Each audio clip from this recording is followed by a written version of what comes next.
Welcome to BODS Mayhem Hour, your source for all hard rock, heavy metal, new metal, alternative, punk, horror punk, hardcore, rock, and all local bands, with your host, John the Bod, a.k.a. the Bod Father. This is Nick Didkovsky from Vomit Fist. You're listening to BODS Mayhem Hour.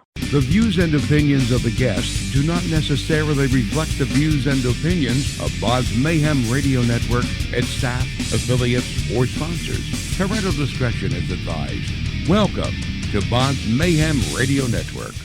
Hey everybody, welcome to BODS Mayhem Hour. I am your host, John the Bod, a.k.a. the Bod Father, and as always, I'm bringing you metalheads out there an awesome interview, and today I'm very pleased to have Mr. Nick Didkovsky from the band Vomit Fist on the show this evening, and I want to get these guys out there a little bit more.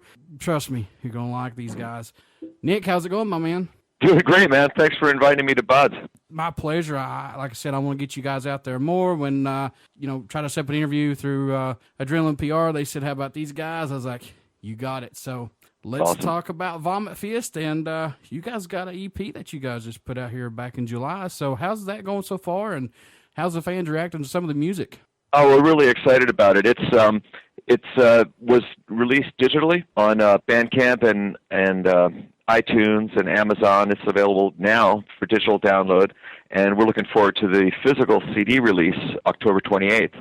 So the response has been really strong. We're really proud of this record, and very, very excited about the buzz that's kind of swarming around it, and stoked to be playing some shows to support it. This EP is called Forgive But Avenge. I like the title of that. You can always forgive somebody but avenge what they've done. But anyway, this is really cool. You're playing with your son in this. Let's talk about how this started, because I know he's with some other bands, but what made you guys say, okay, let's just do it? Yeah. Well, Leo and I have been playing together, all his life. I've been at this as a band leader and guitarist for, many years with my band Dr. Nerve. But Leo started playing drums probably when he was around third grade or so. And he and I would do these little one-off gigs, do a tune at some school function. We would do, like an Alice Cooper tune or, Green Day or whatever, and then we would jam together, do some Pantera, some Sabbath, and it was always a really strong connection. He's a really strong drummer from the very beginning. He was just a really solid, strong drummer.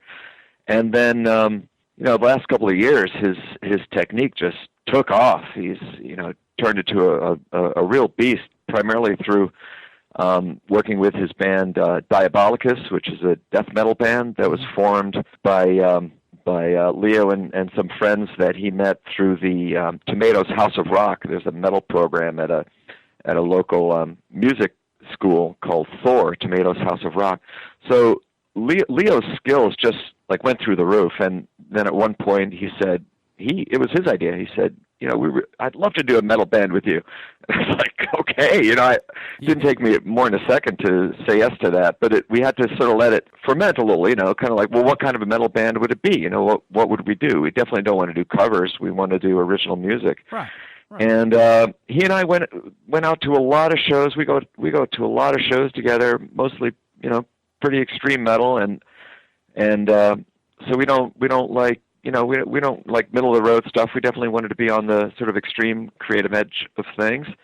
And so we just started doing some work together. I came up with some riffs, and the first tune I suggested to him was this tune, Frogman. That was the first one that really clicked. When I played that for him, we were both like, this is the sound of Vomit Fist. These super tight, kind of, crazy, edgy, memorable riffs. The whole thing just runs you over at, 100 miles an hour, and then it's done before you know what happened. So that was kind of the model for it, and then we went for it. He invited his friend Malcolm to sing, and we kept it a trio. So it's a really tight, lean, well-oiled grindcore machine. Good. That's the way it should be. It hits you hard, fast, and you don't even know when it's over with. That's what I like. Yeah. That is what I like, my man. Awesome. What would you say some of your guys' favorite tracks are off the EP? Well, we love Frogmen. I mean, that's always going to have a special place in our heart. being the first tune. And when Malcolm wrote the words to that, he established this whole surreal science fiction vibe, which was which stayed throughout the band. It really set the tone. He's really into Lovecraft and sort of extreme fantasy science fiction. So when he wrote the words to Frogmen, we knew we had like the third component, the drums and the guitar, and then these strange, but also funny kind of lyrical themes. So Frogmen is sort of, will ever be at the top of the bastion. We really love playing Under the Rind. I don't know if you saw our video for that. Actually did. That was really good. That's so much fun to play. It's like super high speed. Everyone's, we're like watching our backs the whole time. The thing just, you climb aboard this thing and it, just takes off, and it's such a blast to play. But we got some new tunes, which we've got this one piece that's epic, by our standards. It clocks in at 3 minutes. It's real complex. It's not on this record yet, but we've developed that into a real high point for the show. It's got some really complex guitar stuff, a lot of changing time signatures, but the thing keeps flowing forward, and it's got some very beautiful words and some very harmonic, complex guitar structures in there. So, we start out, with a certain kind of, high impact ballistic vibe, but we don't hesitate for a second to break people's expectations and experiment and push things into other territories. Since Vomit Fist came together, I know you and your son, have you seen a lot of growth since it began and formed? Well, yeah, it took us about a year maybe from the time the first tune was written to the time that we finished recording it. Every time we played, some tunes would kind of tighten up or change or find, maybe a slightly different tempo. And then, but that, not so much that, but as we would be introducing new tunes, the breadth of what we were exploring was increasing. So it was really interesting to kind of ride this edge of writing tunes that were still unmistakably Vomit Fist, but were not rehashes of formulas that we were already establishing. So I felt like every new tune broke new ground. Every new tune got everyone excited. There's this kind of rush of excitement that goes around the rehearsal space when you introduce a new tune, and everyone's just like, "Oh yeah, that's awesome!" Because it's pushing something new. It doesn't feel like something that has been rehashed. Yeah, so right. It's always developing. It's not like it's coming from your guys' other bands. It's actually fresh and new from you all. Exactly. Oh yeah. We did a fair amount of merciless rejecting, especially in the beginning. Yeah.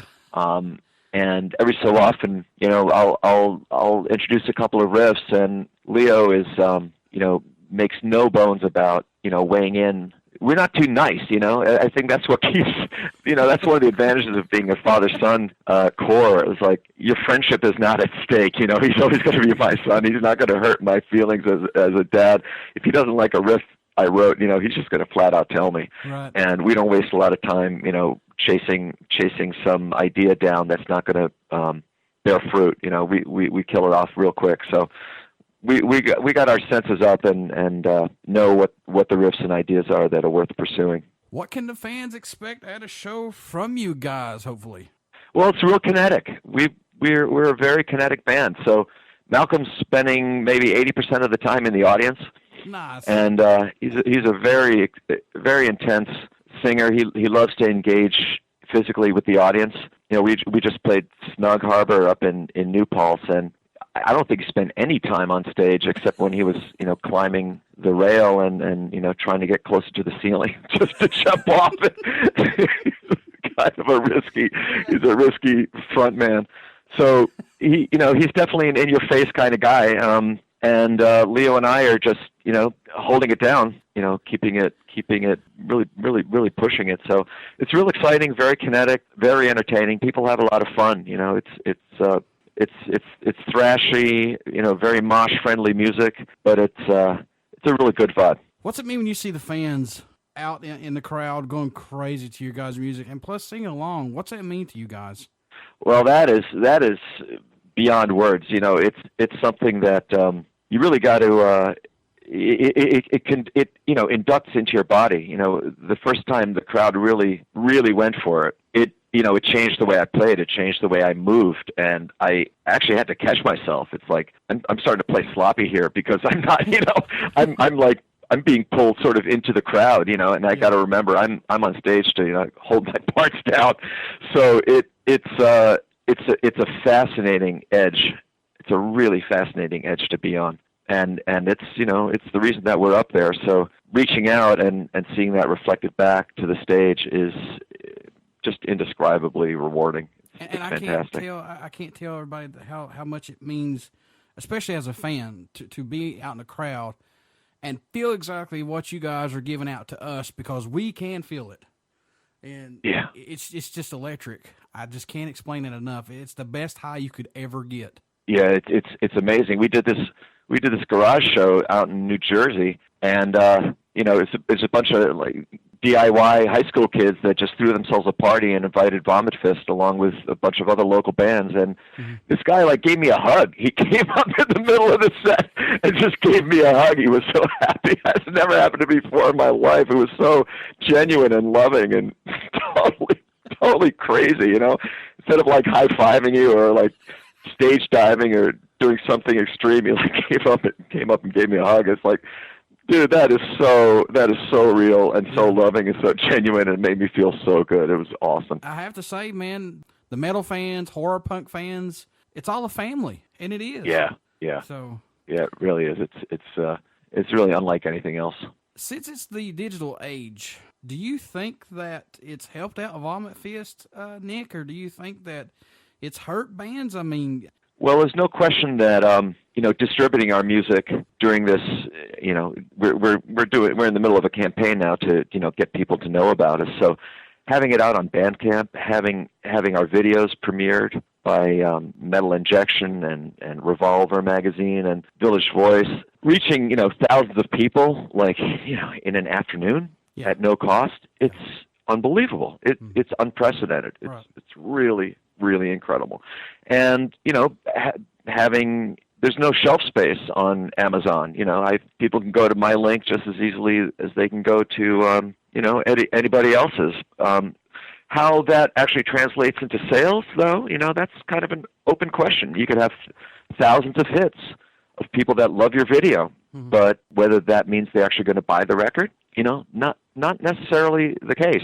But what's undoubtedly true is that, in terms of building the beginnans of, a legacy or just being known by people, the digital age has made that has enabled that to an unprecedented degree.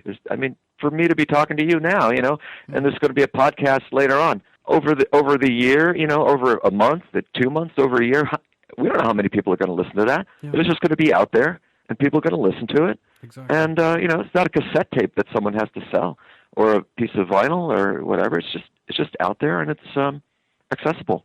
And I keep telling fans, and especially the people that dig the show, that I don't do this for myself. I do it for you guys. I do it for the locals. I do it for people out there that need to hear new music. Yeah. I want to be a voice for you guys, and I hope I'm doing that. Well, I appreciate that very much. You don't know me from Adam, man. So the time you're giving me right now means a lot to me. Yeah. Thank you very much. You're very, very welcome, my friend. Writing for you, how much of a relief is that? Oh, it's my escape. I've got this, the end of my day when I'll, quiet, the apartment's quiet and I got my little 1-watt Marshall clone, and I can get a beautiful guitar tone at neighbor-friendly volumes and not wake anybody up, and sit in my room and start composing riffs and recording them and rearranging them and just, retreat into that creative space, that really familiar creative space that I've sort of known my whole life. It's untouchable. It's like it's so important.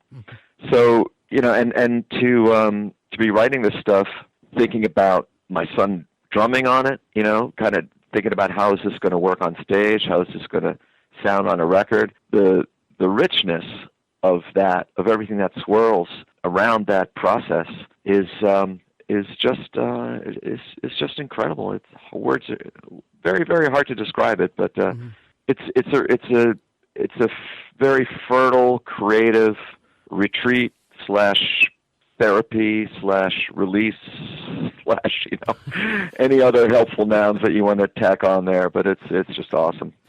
I want to thank you for taking the time out to do this interview with me, Nick. I wish Vomit Fist all the best of luck and hope to have you guys back on here more. And you have all the complete support from BODS Mayhem Hour and Uber City Radio. How can the fans stay in touch with you guys, keep up what you're doing, buy some merch? How can they do that? Simplest way to do it is go to vomitfist.com, www.vomitfist.com. We got links to our Facebook from there, to our Bandcamp, to our merch, to our news and gigs and all that stuff. So jump on there, like us on Facebook. We're pretty easy to find, and we love friendly email. Drop us a message. Before I let you go, will you care to do a promo for the show? Oh, absolutely, of course. All right, this is Nick Didkovsky from Vomit Fist. You're listening to BODS Mayhem Hour. Everybody stick around. We got some music coming up for all you ghouls and goblins that are out there listening this evening. And I want to thank Mr. Nick Didkovsky from Vomit Fist for being on the show. You only hear these interviews right here on BODS Mayhem Hour. Thanks, Nick. Thanks a lot, John.